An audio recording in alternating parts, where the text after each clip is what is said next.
So when it comes to the grains, if you look at a traditional food pyramid, that's always the big bit at the bottom. And for some reason, they'd have us believe that we ought to be filling up on bread and rice and pasta. But actually, in my opinion, compared to the other food groups, grains are very low in nutritional value. And there are generally two issues with the grains. Some of the grains contain gluten, and that's wheat and barley and rye. And gluten is a very hard protein for the body to break down and digest. Most people have an issue with it, but it's on a whole spectrum from A to Z, with celiac disease being right at the end of the spectrum. What I would suggest is doing a little experiment on yourself and avoiding gluten for between 2 and 4 weeks, ideally the longer the better, and then reintroducing it and just seeing for yourself how you feel. Most people find that gluten just really makes them feel bloated, it makes you feel sluggish, it can make you feel tired, and sometimes you don't actually even really realise that that's what's causing your problems until you remove it and then reintroduce it. So the gluten is the one side of things, and to be honest, it's wheat that causes the biggest problem. And that's because our methods of farming have changed quite a lot, and in order to grow a really robust crop, they developed the wheat to have a higher gluten content. So of course that's good for the producers, but it's not good for our digestive tract because it's not evolved at the same sort of rate. So just cutting down wheat can really help.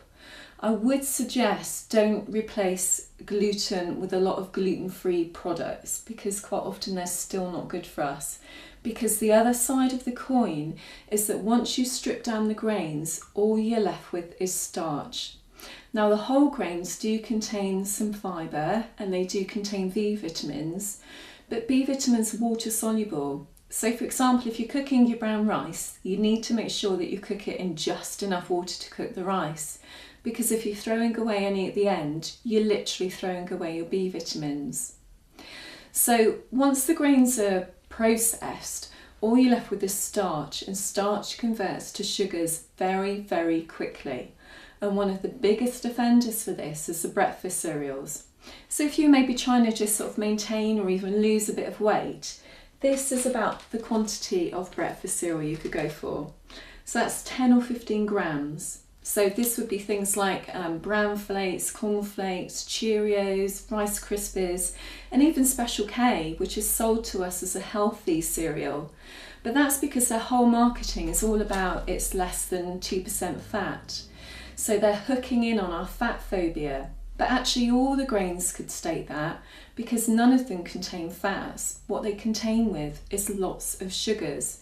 And even though those sugars are naturally found in the grains, to the body it's the same. It doesn't matter whether it's naturally in the grain or if it's added sugar, it processes it in the same way and it's going to have the same effect on your blood sugar levels. So one of the best things by far, particularly if you enjoy a grain-based breakfast, is your good old-fashioned oats, because you can have up to 70 grams, which is like a massive bowlful. You just want to make sure it's the rolled oats, not the ones that have been turned into a powder, because that makes them very fast releasing.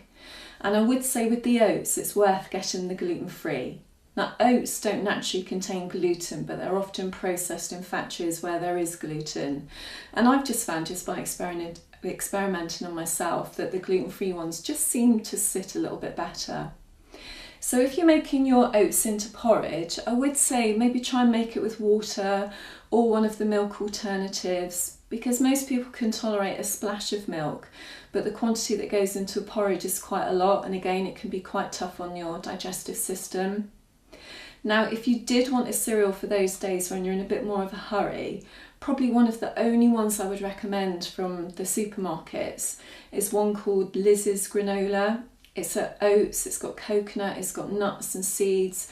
It's a really, really good blend. So have a look out for that. It's in all the big supermarkets. So when it comes to bread, bread is made from flour. So of course it's going to be very fast releasing energy. And if you remember back to the blood sugar video that I did when we were talking about the GLs, if you're trying to maybe maintain or lose your weight, it's kind of thought that maybe you should stick to around 10 GLs per meal, and one slice of good quality whole grain bread is 10 GLs. So you don't ever want to start the day with a couple of slices of toast, because that's too much energy into the bloodstream, no protein to level it off, and then you're going to get a crash in energy. So if you are okay with a little bit of wheat occasionally, or if you want to try some rye, or even some soda bread or some spelt bread, then you need to have something on it. So go for scrambled eggs, poached eggs, mushrooms, tomatoes, that sort of thing. And then when it comes to lunchtime, a sandwich really isn't the best quick option, because it's all bread, hardly any filling. So it's too much energy, too much stodge for your digestive system. So if you're okay with a little bit of wheat now and again, I'd really suggest that wholemeal pita breads are really useful to have in the freezer, because one wholemeal pita bread contains the same amount of energy as one slice of bread, but you can stuff it with lots of salad and whatever your protein choice is. So you end up with something that's more filling and less bread. Or the Food Doctor range is really good. They do some really nice bagels, and you can actually cut them in half. And if you just roll your finger around, you can remove some of the doughy middle, pop them in the toaster, and then they make a nice crispy shell for a filling. I mean, obviously I prefer you to have salads and soups for lunch, but you know, I know we need to be realistic, and certainly for guys taking packed lunches, or you know, in the winter when you maybe want something a bit heavier, then these are good things to look out for. And oat cakes are a really good replacement as well. So there's as much energy in one slice of bread as there is in 5 rough oat cakes. And of course the oat cakes are going to fill you up a lot more.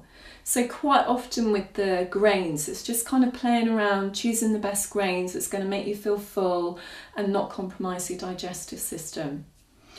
When it comes to your evening meal, grains aren't necessarily off the menu, but again, it's the quantity.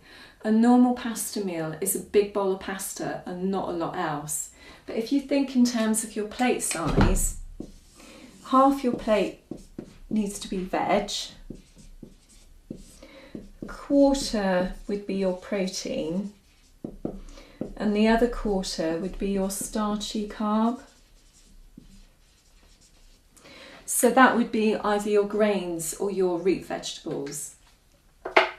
So it's about a quarter of a plate. So you're not filling up on them, you're filling up on your vegetables. You're just having them for that bit on the side if you really want it. Another good measurement is maybe about a handful uncooked, or about a fist size once it's cooked. And these are the best grains to go for.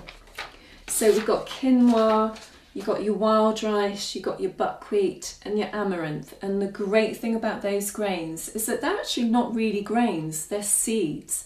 So there's no gluten in them, they're very low in starch, and quinoa in particular is a really good source of protein as well. So have a play around with them. Buckwheat, you can get buckwheat noodles, that's a good thing to add into a stir fry. Amaranth might be a little bit harder to get hold of, but certainly quinoa and wild rice are very easy to come across. And quinoa in particular cooks a lot easier than brown rice. But brown rice is fine. Rice, unfortunately, as soon as you process it, shoots up the glycemic index. So you've got to be careful with things like risotto rice, in which case barley is maybe a good substitute. Rice milk isn't a good milk substitute because it's way too high in sugars. Rice Krispies are about 90% sugar, so I won't even get started on Cocoa Pops. And then the other good one to look out for is spelt.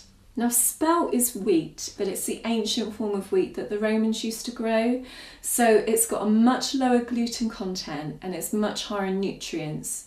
So you can get spelt pasta and spelt bread, and you might find if you're okay with a little bit of gluten occasionally that the spelt sits a lot better. And you can also get spelt flour. So spelt flour you can generally get in all the supermarkets, and the great thing about it is that it's stone ground, so that means it's processed in the original way. So again, that retains a lot more nutrients. And if you want to use it for baking, if you just add 1 teaspoon of baking powder per 2 ounces of flour, you can use it as a self-raising flour. So for example, if you're doing any cooking with the children, you can just make it that bit healthier. Okay, so there's a really interesting thing that you can look out for on the back of things like cereals and cereal bars if you really want to tell which is the best choice to go for in terms of energy content. Because if you look at the nutritional labelling where it says carbohydrates of which sugars, 4 grams equals 1 teaspoon of sugar. So if you look at the amount per serving, you can see which is the best one to go for. So you'll see that things like, Weetabix and Shredders are much better than cornflakes or Rice Krispies. And certainly with cereal bars, it's a really useful way to work out which are the good ones to go for. So just bear that in mind, that 4 grams equals 1 teaspoon of sugar.